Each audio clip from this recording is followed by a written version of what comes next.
and welcome to the Woman's Cast. I'm letting her have it because the last time I messed up horribly, and plus I get to look at my beautiful teeth. And Lord have mercy. Okay. I think I'm over this joke. You're over this joke? I think you're over it because it has nothing to do with you. That is correct. Yeah, so that would be, I'm never gonna be over it because my smile is wonderful. We'll always be a tad bit, just a titch, not narcissist. That's why I'm trying to grab up more. Oh, I'm Jade. Thank you so much for introducing. Right? High five, social distance style. Hey! Oh my goodness, we remembered. Like I feel like this is a happy day. I'm the professional one today. Oh, I'm very happy. I'm excited. This is like, I feel like I should be accepting an award right now. Wow. Anyway, we wrote books. I'm sorry. We have to address, does this narcissism have no end? Yes, like when you do something good, you need an award, a whole like award. Yeah, it doesn't matter because I have awards that I can give myself at any given time. Anyway, we were supposed to have said this one thing that I wanted to say anyway about how we have wonderful guests that come on all the time, and people keep asking us, why do you reach out to all these different people? Because we want to learn. Yeah, pretty much. So I'm super happy that all of our fans roll with us, right? And they're like, hey, I actually wanted to that person. I'm like, oh, that's good because I'm glad it was value for you because I wrote notes I wanted to learn. And I had value. So thank y'all, all of y'all out there that listen to us. We really, really appreciate it. And I want to ask why, but we're happy about it. We do. We ask why all the time. Anyway, we write literary life guides with pop poetry. Yep. AKA our books. Right. We had to have a really nice thing for it. Yeah, so we wrote, and I thought divorce was bad with other life lessons, and I thought being grown up was easy, and I thought I did my journey alone, and if only I were me. Right, those are the top 4. If y'all want them to change, you know what you have to do. Email me, I'd like DM to say me. They are audiobooks and they're available on Amazon.com and BarnesandNoble.com. So continue. Wow, I was just about to say that at the. Oh no, why are you taking You can talk about the website. Anyway, you can find out everything your ladies are doing.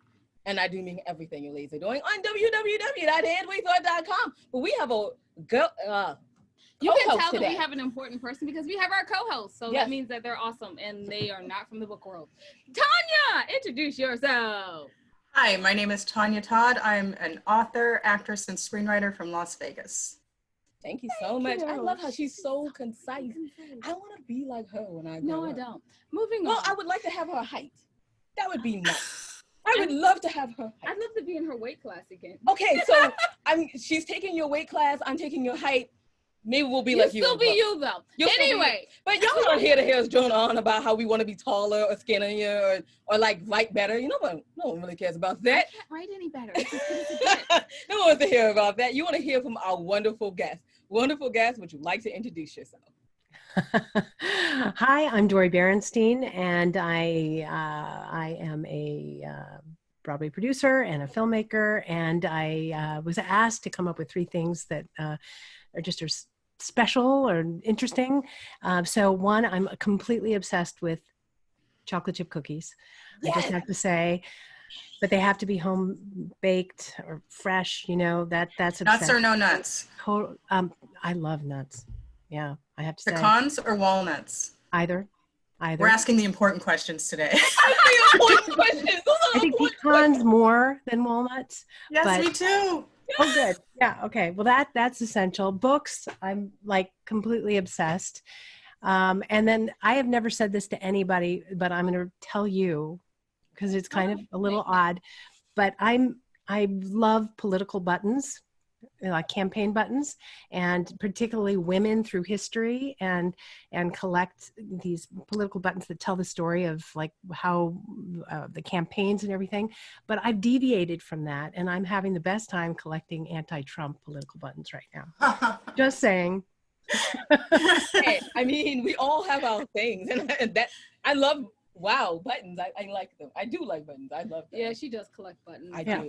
You know, put them on the wall. It just tells the story of the time, and that gives me an opportunity to express. So history through buttons. History through political. Oh, you should write a book called that. History through buttons. No, I feel like it should be a short play, but you know something, you're the person who knows how to produce. So I'd like to start off questions. It's a statement, and I'm going to try to find a question in there. So I'm just going to go. Dori, how is it that yes, I found a question. How is it that you're so amazing? You have like 4 Tonys, an Emmy, and an Olivier Award? Good gracious, you got to explain. Like, what do you do from there? I'm having fun. I'm so lucky. I'm so fortunate because I get to like throw myself into stories that I really believe in and care about. And I want to get these messages out into the world. And so, if they go well and we get these Tonys and honors and everything along the way, that's lovely. But I'm not doing it for that. That's really lovely, but it's really just so satisfying if that suggests that a lot of people have seen them and a lot of people are enjoying, whether they're movies or Broadway shows or whatever, that it's or adaptations from your Broadway show. Right, yeah, that to me is the joy. That's what it's so about. How do you choose your projects? What considerations do you factor into your decision? It is that, I'm so fortunate that I'm not going to throw myself into a movie or a Broadway show or anything that I don't care so deeply about, because these things are hard. They take so much time, and it's really, really difficult in so many ways. And you've got to care, you've got to believe. And I believe so much in the power of art to change the way people think and to affect how they see the world and to make the world better. And so it has to meet that criteria for me. I have to be throwing myself into something because I want to move the needle. I want to change the world. And I want to use whatever platforms I can through art to make things better. So if the prom, it's a message of hope and tolerance and love and acceptance. Oh my gosh, it's exactly. And that, is so important. It's critical. So of course, that was. So you answered her question of what's next. You have you have the Tonys, you have the Emmy. What's next? Change the world. Absolutely. I mean, and that has to be difficult, right?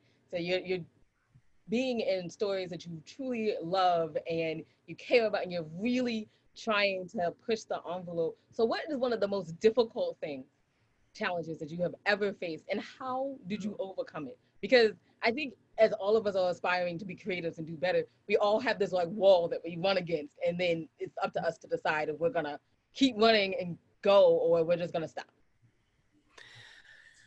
Well, I have a habit of falling in love with a story that I want to tell, either on stage or screen, and just jumping in. And it's like, okay, let's do this. Here we go. And 8 years later, the show comes on, but it's like the toil and the struggle and the financing and everything that is part of it, along the way. I don't know that I've been responsible enough to stop ahead of time and think, oh, wow, look at what I'm signing on for. I care so much about this and I have to do it. It's kind of like, no matter what it takes, and so there are a lot of things that have popped into my head that have been like that. The prom, absolutely. It was a real roller coaster, very intense, challenging 8 years before it opened on Broadway. And a lot of ups and downs and almost not happening. So how do you find the tenacity to power through that? It comes back to believing in what you're doing, and just, it has to happen and you're going to find a way. And very important, what I love about theater and what I love also about making movies, but theater even more so, is the collaboration, and is surrounding yourself with people that you love and care about, and you're in the trenches with them, and everybody's on the same page about wanting to tell this story. And so at those really, really tough moments, it's like, wow, okay, not good. We're going to have to regroup and think this through. But then, you're doing it together, and it's like you build on each other's plans and you chart a new course and you go for it. And if you hit another wall, you do it all over again. But, that collaboration and that just commitment, like, it's going to happen. We're going to find a way to make it happen. You mentioned the prom. How was it that you came to collaborate with Ryan Murphy? Well, we had worked on the show from day one, blank page. And, it wasn't a 2-line idea, for 8 years to get it to Broadway. And then it opened in November of 2018. And then in January of 2019, Ryan Murphy came to see the show on Broadway. And we knew he was coming, and my partner, Bill Damashki, and I met him after the show. And he's like, I love it. I just love it. This has to be a movie. I love it. And, we were like, yay, he loves it. We'll never see him again. Because we had other film studios poking around, and like, we're interested, and we think this is cool. But, you just don't think this is really going to happen. But, he immediately got back in touch, and then we started to figure it out. And, he had a very clear vision for how he wanted to do this. And, once you're in Ryan Murphy land, it becomes, he had a deal at Netflix. And so it was going to be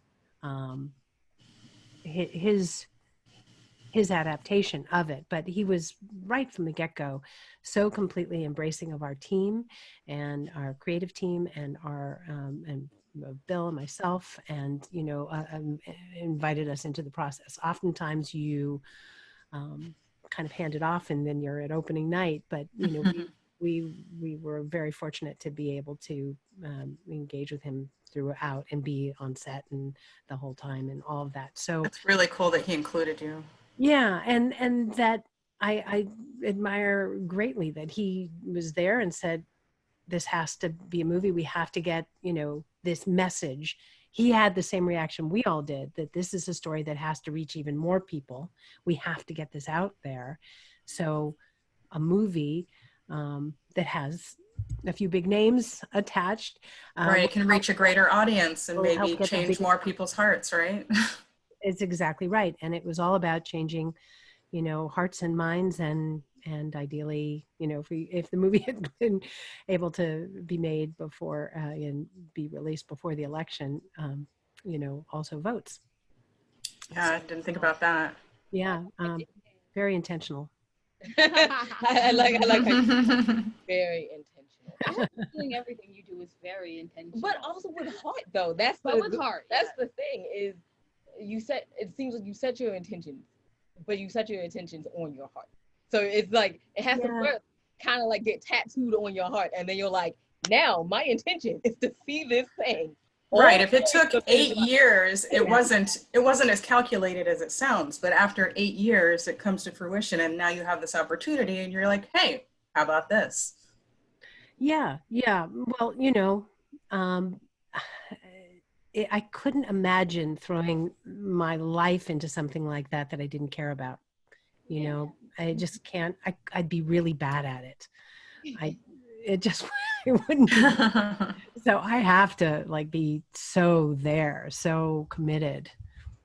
Very, very important. I recognize that you are wearing a hat, and it says Broadway Podcast Network. And then you have said you were very busy during COVID. I'm thinking the hat and the busyness has something to do. Yes. What is Broadway Podcast Network? How did it get started? Well, storytelling in any medium to me is cool. Great stories being told, and it came out of a very kind of happenstance situation. I was interviewed for a podcast by Alan Seals, who is a Google exec and has his own theater podcast. And we were just talking after the interview and talking about how we both love podcasts. And I live like an hour and a half outside of New York City, and before the pandemic would commute in every day. And because of theater, I would be getting home like at 1 o'clock in the morning all the time, but I'd be sitting in my driveway, just sitting there listening to podcasts because they weren't over yet. And I couldn't leave. I was like obsessed with these podcasts. And so we were just talking about that. And then we said, it's so frustrating because there are all these great theater podcasts out there, but it's so hard to find them. We can't find them. There's no there. We hear about them or we don't even know they exist. They're like trees falling in the forest. We need to create a home for theater podcasts and theater related podcasts, tangential. And it was one of those things, like not really thinking about what am I committing myself to. But it's like, okay, let's do this. And, I had just met him that, basically that day, and we were launching a new business together. And around 10 months later, we launched the Broadway Podcast Network. And we launched with 15 podcasts, and now we have around 85. And with incredible people and voices and stories, and we're also doing plays and musicals, and it's a wonderful platform for so many people in our community that have incredible voices. And I don't mean just singing, I mean that they have important things to say. And so there is such a wide range of podcasts, interview shows, and taking on important topics and funny and parodies and all sorts of things. And now I just never leave my driveway because I'm just sitting there listening to podcasts. Well, I mean, I think we all do that. Like even I do it, I mean, on audiobooks, right? So I'll be like, oh yeah, I gotta finish this line. And Winona looks at me and she's like, really? It's on your phone. Can you be sane and go in the house? You're like, oh yeah, that's right, I can. I can just pause it. I just have to say, your driveway has an amazing bookcase. Yes. Jade, do you have a question? Yeah, actually, can you believe the time is done? Like, This is crazy. So where can people find out more about the Broadway Podcast Network and what's next for you? Well, what's next for you? You can go to bpn.fm for the Broadway Podcast Network and check it out. There's so many cool things there, and a lot of important initiatives that are also happening in programs and specials and live events. So check it out. And for me, I'm actually leaning into the film side of my life right now, and I have 3 documentary films that are in various stages of production. So very, very consumed with all that, as well as the movie. I hope things are moving again since lockdown started. We've been shooting throughout, because with doc films, you have a little bit more control over your destiny, and we've been shooting actually around the world, which has been very cool. But that, and then the movie, The Prom, coming out in December, which we're so excited about. And now I'm going to be listening to your podcast because it's obviously fabulous. Ooh. I say for all of our fans, thank you for listening. I always say listen with caution, right?